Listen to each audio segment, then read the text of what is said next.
Good to go? Super. Welcome, everyone. It's good to see you all here. The very last session before the mixer. Good day? Everyone had a good day so far? Yes. Been, I attended a couple good sessions around the first one in the morning, mentoring. We were in together, and then the last one on workforce development. So they kind of tie into this topic. I think the one thing that came up earlier around succession planning, I've had some discussions with people around kind of workforce development, training plans, curriculum development, and so forth. I guess the one other element in this presentation is around the kind of how do you do the collaboration and what tools are available.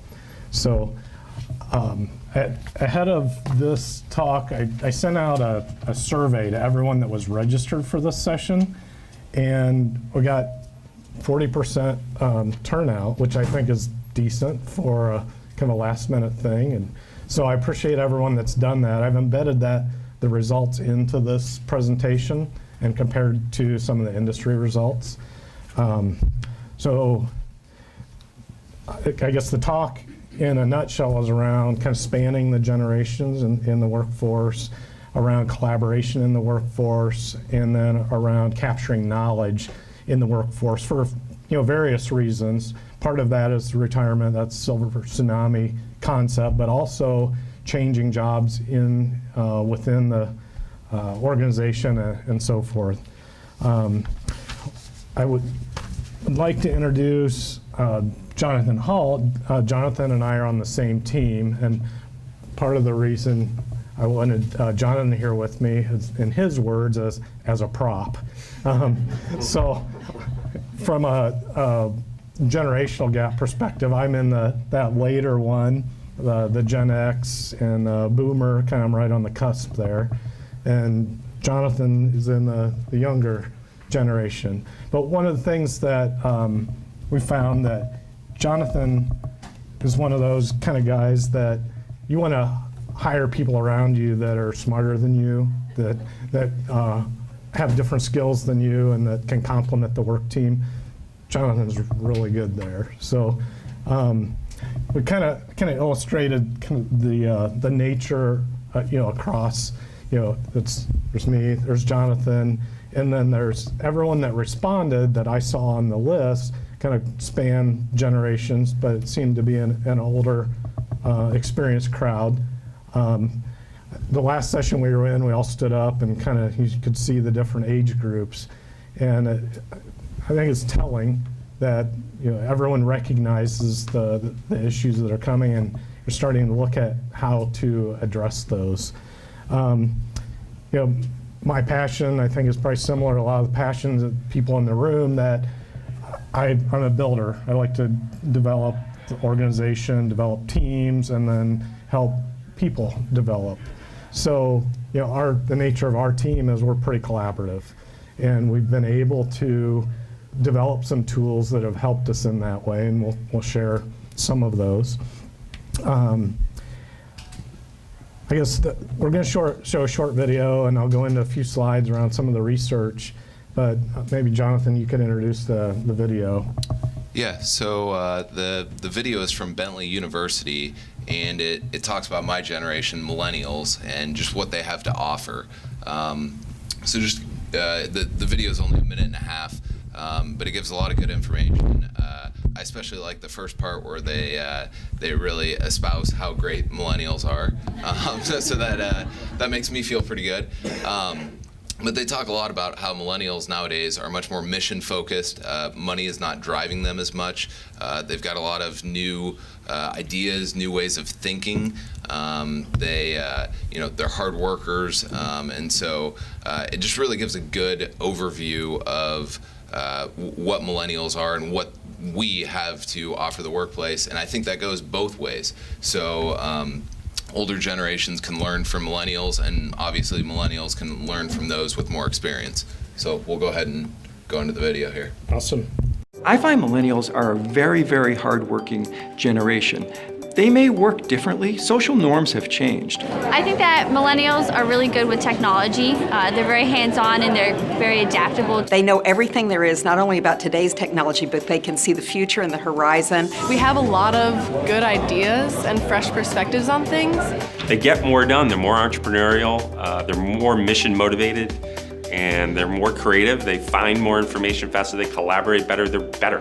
They're really the teachers of those who are in the X-Gen and the baby boomer generations when they get into the workplace. With younger people working, they can give the older people working more of an insight on what's popular. They bring energy such that everybody in the workplace is energized by their presence. I think millennials are ambitious in that they really want to do something special when they get out in the workplace. Millennials are motivated much more by mission than money. They want to make sure that the business world is about social change and can bring about positive change in addition to delivering the profit and bottom line that they're supposed to. What businesses and companies need to do is sort of transform their culture and leadership model to match the way millennials actually work and live, not the other way around. So providing that career path, helping them see what the career path is, and giving them a number of different alternatives is very important.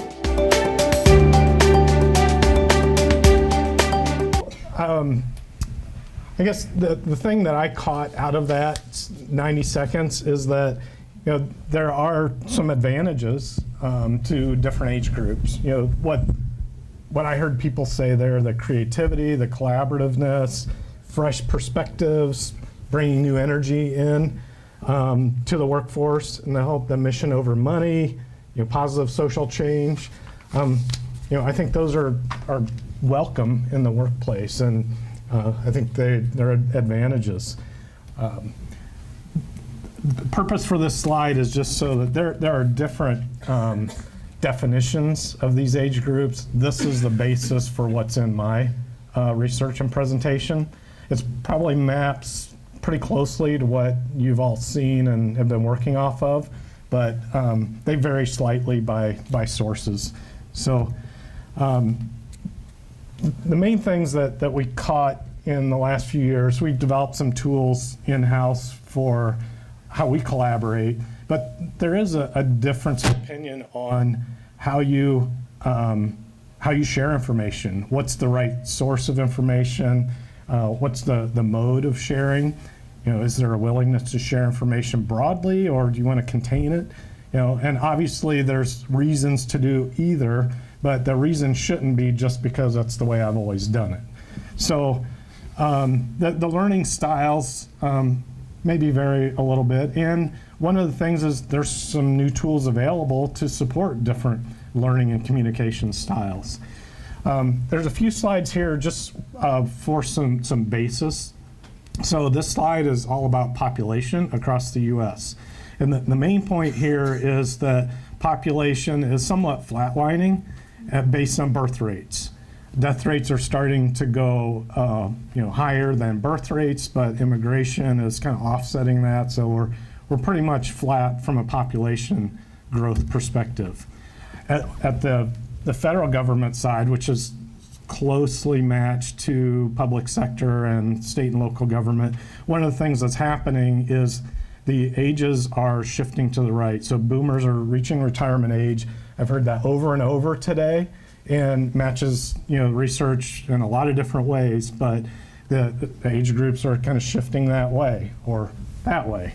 The other thing is that public sector workers seem to be leaving those positions sooner, both from a retirement perspective and also for changing jobs quicker than in the past. So those are two things to look out for. This maps pretty closely to state and local from what I've seen. And then from a state of California perspective, U.S. Labor Statistics, Bureau of Labor Statistics shows that over the last 10 years, the labor force has increased by 1 million people in California. However, the available or the participation rate in the labor force has actually gone down. From a percentage perspective, it's gone down by a couple points. And there could be different reasons for that. Part of that is just a statistical issue, is you've got a bigger pool to work for same amount of jobs or a few more jobs, so statistically out of that bigger pool of people, your numbers have gone down some. There's other variables there around shifting workforces or shifting age groups and so forth, but that it was interesting to me that those two numbers were different in that way. The right side of the slide, I think you've seen this. I've heard it over and over today. The survey results that I got back somewhat match this, that, hey, in different agencies, there's a bigger problem than in some agencies. But you've got that shifting workforce, and that brings us to what the first survey result that I captured from this group of 30. There were 32 respondents out of 80. That's about 40% respondent rate.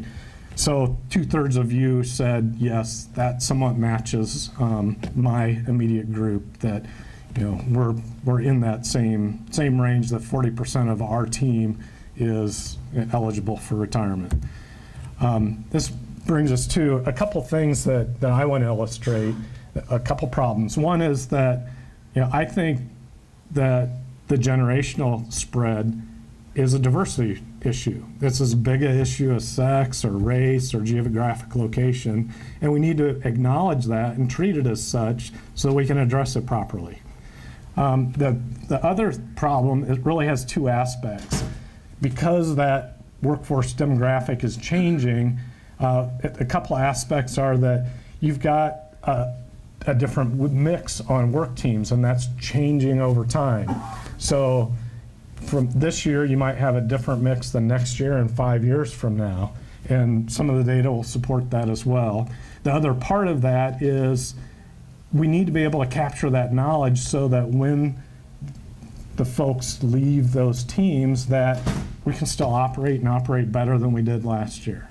So those are the two problems that I see stemming out of this that's near and dear to my heart, and some of the tools that we've come up with to help address those. So the second part of the data that I captured from that survey is that, related to your groups in the next 5 years, you think that the shift will be, in the same area. The majority of you said that I think, I'll be close to that 45, 46% range of millennials in my work group. That's telling information. The third part that I captured from the survey is that non-millennials do actually think there are benefits to millennials coming into the workforce. The video we heard from Bentley University, that interview, I think some of those things hold true, and I think there are folks in this room that would echo some of those same messages. This is the results from you guys, and 72% of you said, yeah, across the board, I think all of those are good, and the numbers add up so that you all thought there was some benefit. So some of the analyst findings that I thought were interesting, this is a couple years old, this study, but I think it still holds true that around Enterprise 2.0, Enterprise Social, collaboration tools, those all fit in the same bucket in my mindset. Oracle and AIM, Association for Information and Image Management, it's kind of the de facto standard now in our area of expertise, content management, collaboration.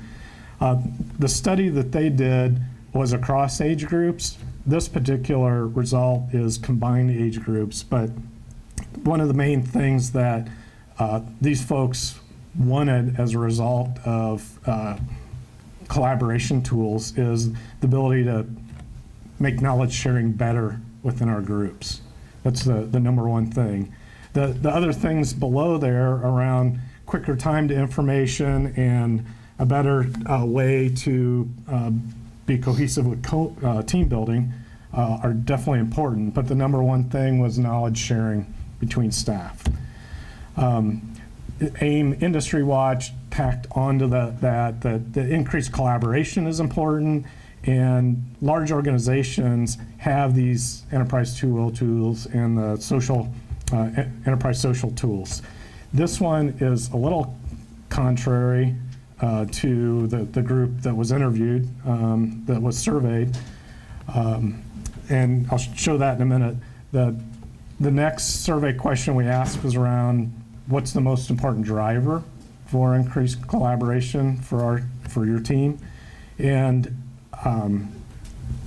it's somewhat evenly spread here, but the one thing I thought was interesting was you thought there was a bigger need across geographic teams than across demographic age groups. So another point from the analysts is that people want to they want to create content that is useful to them, and different people have different needs for content. But the 2 points here are one is there's a way to create content using crowdsourcing that makes the content better. And there's also a way to create content that's relevant and that's in context of how I do my job. So a lot of folks will say, when we're doing training or you bring in a new person and the question is, well, where do I find that information? The answer should not be, it's on the share drive, because that's not always the easiest way to get to it. A lot of times you want that information to be available in multiple sources. You want one version of the truth, but you want to be able to repurpose it out to where people are doing their work. So that's exactly what this study showed from APQC. This was out last week. It's a fresh report. They had 20 different best practices. I pulled these 2 out because they were to this talk. You folks said that enterprise social tools, over a third of you said you have 0 enterprise social tools in your organization. The industry norm is that people have, 2/3 of organizations out there have at least one. Most of them have 2 or more. That's a big disparity from what this group was, survey results, to what industry norm is. So back to those 2 problems. The problem 1 around diversity, can the tools help with that communication gap? Yes, they can, and I'll show you some examples. And I've got 2 offers for you at the end of this session. One offer is that when we go through and show some of these examples, if you want to learn more about them, Jonathan's available to talk to that or show you, do a demo, or schedule time later if you want that. The other offer that I'll make is the research data we collected. If you're interested in sending that out to a broader audience or editing some of those questions in a different way, I'm happy to go through that process. So, get with me after if you're interested in that as well. So problem 2 here around, how do we capture knowledge better, and how do we gain access to that knowledge quicker, will be addressed here. So we've got a few different slides around examples of collaboration tools. The ones that we're going to show are Oracle specific. What this slide, I think, should set up is that knowledge, that collaboration data, that information should be available across different platforms. You need to be able to capture it and use it in the devices that you use when you need to use them. I know a lot of times we communicate when we're sitting on airplanes. So that doesn't always work to do that at your desktop or on a laptop. You need mobile devices to be able to do that.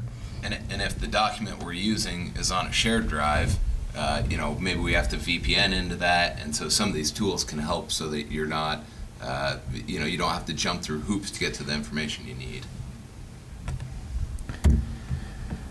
So there's a few slides here of examples of what some of those tools could be. An agency portal, I know some of the folks in this room have these. Some of you don't. It's a good way to have a common user interface, a landing page, a way to collect information and information sources or to provide feeds out to other information sources. And this is one example of repurposing content. So the feed on the right is our public blog, but a lot of times we need to be able to access that information without having to jump over somewhere else and go down 3 button clicks to find it. So, being able to find the information in context is important in a lot of different ways. I would say in the last 10 years since we've been working on these type of projects, project spaces have been increasingly well adopted within organizations. We've been using them for probably 12 years or so, but it helps people to be able to come together as a team based on the project you're working on and provide project-based security within that realm, tie in the sources of information that you need. It provides some of the basic library services out of the box, like check-in and check-out, which you don't have on a shared drive, version control, search, security, discussion lists, metadata, ability to categorize and find. Based on that metadata, it makes it easier to repurpose that data, one version of the data that's shared out to various sources. The collaboration aspect, and this is where I wanted to spend the majority of the discussion time, is around that whole concept of crowdsourcing, the idea of Wikipedia. How did that start? It started out of nothing, and people added a little bit at a time, and over time you came up with a very good source of information, and the accuracy level increases based on the concept of crowdsourcing. I've used a Wiki in my last 3 organizations. We started one at Mythics, and it started out of nothing, right? When the first week we used it, we're like, oh, we got to build this, and it started filling up. 2 years later, it's one of the best tools in the organization.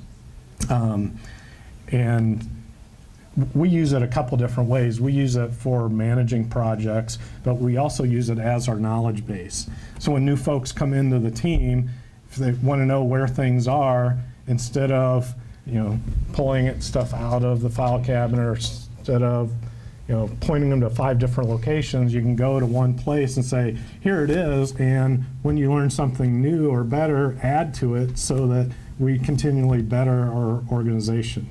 I think a wiki is one of the best tools for knowledge capture and dissemination that any organization could put into play. And that wiki, the blog, all those things on the Web Center side are part of the tool, and it comes with it in the same package without any extra installation gyrations. The other example here was the whole aspect of stream-based activities and feeds, mashups, being able to reuse that information from other sources without having to recreate it. Again, the announcements that we show in this portal are from our public site, and it's the same information just displayed in a different place. Yeah, I'll add real quickly, the wiki idea, I think that especially applies to millennials, that we probably have a tendency to overshare information, but the idea of a wiki is really to kind of build that collaboration between people, make sure that information doesn't get siloed in someone's email inbox, and then when they leave, that information just disappears, and so we want to collaborate on it, and I think millennials are helping to spur some of that. So yeah, we've just found it to be a great tool. So there's a couple examples of other companies using portals for different reasons. This one was SelfService for providing reference documentation and integration to the applications that the users need. This one was through the U.S. Army Logistics Supply Agency. What they had was a whole collection of different applications that the organization used, There were 380 some applications, and they were hard for people to find, so they used a portal to organize those, and essentially the application launches were managed in the collaboration tool so that they could be categorized, they could be searched, and there's an easy platform for people to get to them. This YouTube is public if anyone wants to look at it. They used it just as a communication tool when they were launching their application. They put it out on public YouTube, and they used that on their communication plan to help with their communicating out the success of the product. A lot of times you need to gain that kind of buy-in from other parts of the organization. You need to point to quick wins and leverage that so that you can build other places in the organization. We're starting to get asked more and more about, okay, how do you do this in cloud? Maybe we don't want to put it in our organization and have to have IT manage it. Are there other options where we can tie into part of this functionality on our own, and then if there's a big enough success, then we can move it in-house? The cloud service gives you that ability to kind of go both ways. And I think that's shown very well by just the prevalence of Dropbox and some of these other ones. The concern with those, especially from an IT and a legal standpoint, is that you can lose control of your data. And so having an enterprise-grade solution within your company that IT has approved allows you to make sure that you maintain control of it, and that's really key to an organization. So we're kind of in wrap-up mode here. We've got a couple other slides that talk about your survey data. The workforce productivity is important, that you either have actions in place now or you have plans to improve your productivity this year. That was pretty overwhelming that everyone said, yes, we do either have something in place now, an initiative going on, or we've got plans to initiate that this year. I thought that was great. One of the things that I think ties into that from the perspective of Aberdeen study, this was recent, also released this year. They point back to some data from a couple years back around enterprise social tools. People that use those, in their study, they show that it's a 40 to 45% increase in productivity from people that use these tools to people who don't. I thought that was pretty telling, and I would agree with that number. The other question around increased collaboration, is this a top 5 initiative for our teams? 81% of you said yes, that's a top 5 initiative for us. A corresponding statement from Aberdeen in the same study says that people that use enterprise social tools, collaboration tools, are in best of class, and those folks are 2.5 times more likely to be more efficient at their jobs. So one of the things that I wanted to put into this survey was just an understanding of how do people collaborate. Is it all within your team? Is it outside of your team? Is it outside of your organization? These numbers are what I expected, but I thought it was interesting that 20, almost a quarter of the respondents said it's 50-50, that we correspond outside our group as much as we do inside our group. And it's especially difficult to if something's on a shared drive, an internal shared drive, how do I go about sharing that? So then I send it in an email, and then I've got multiple versions floating around, and I'm sure everybody has run into this. So what tools can we put in place to help with that? So one thing to go along with the offer, if you're interested in learning more, Jonathan's doing a seminar February 24th that just happened to correspond to the same topic we were talking about here. If you're interested, we can get you more information about that after. And I wanted to keep it short enough that there was time for some discussion at the end. I will say that if you want this presentation sooner than the event organizers can get it to you, we do have some USB sticks up here and a few in the back. So if you're interested, we've got that for you. I do also, I'm going to flip to the resource slide and I'll flip back, but all the reference data that I use for this study is here. It's in the presentation that you'll have access to. We did not just make this up. So I know it's end of day. I wanted to keep it somewhat rapid fire as far as the information. It was a kind of a sharing session. Are there any questions or comments about this?